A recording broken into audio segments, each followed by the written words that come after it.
Oke, gue lanjutin ya. Setelah kejadian di kos barunya itu, dia akhirnya sadar satu hal. Yang ngikutin dia bukan sekedar gangguan biasa. Dan kalau diemin terus, ini bakal makin parah. Beberapa malam setelahnya, dia mulai ngerasain capek yang aneh. Ya, karena bukan capek kerja juga, tapi capek yang tanpa sebab. Kalau tidurnya sih udah lama, bangunnya tetap lemas, siangnya ngantuk terus, malamnya malah melek. Dan setiap jam 3 pagi dia selalu kebangun. Bukan karena mimpi, tapi karena rasa. Kayak ada yang merhatikan dari dekat. Suatu malam dia ngaca, mukanya tuh pucat, matanya cekung. Dan di situ dia mulai takut, bukan sama yang gangguin dia, tapi sama dirinya sendiri. Akhirnya dia mutusin buat cerita ke orang yang ia percaya. Bukan dukun, bukan orang yang aneh-aneh lah, tapi ya orang tua yang dikenal punya pemahaman agama seperti kiai dan lain-lain lah.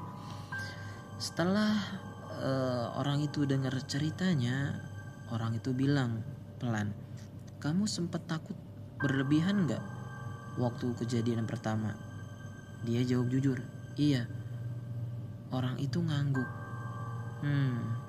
Kadang rasa takut itu yang bikin mereka betah untuk selalu gangguin kamu. Dia saranin buat beresin satu hal dulu.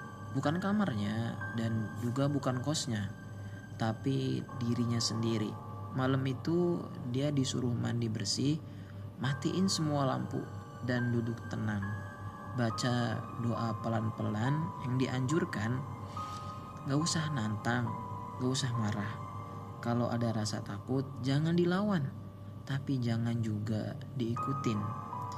Dia lakuin semua itu awalnya biasa, sampai tiba-tiba dadanya itu nyesek, napasnya berat banget, dan bau tanah basah itu mulai datang lagi lebih kuat. Tapi kali ini dia gak lari, dia diem, merem, terus baca doa pelan-pelan yang dianjurkan tadi. Dan anehnya, semakin dia tenang, bau itu perlahan hilang. Malam itu bukan pertama kalinya dia tidur tanpa kebangun jam 3. Gangguan itu gak langsung hilang total, masih kadang kerasa. Tapi bedanya sekarang dia gak takut lagi. Dan sejak ia berhenti takut, gangguannya pelan-pelan menjauh. Tapi ada satu kalimat yang orang tua itu bilang, dan sampai sekarang masih keingat. Bukan semua yang datang itu nyakitin, ada juga yang cuma mau ditemenin. Tapi kalau kamu takut, itu akan menjadi undangan mereka, dan betah mereka akan gangguin kamu.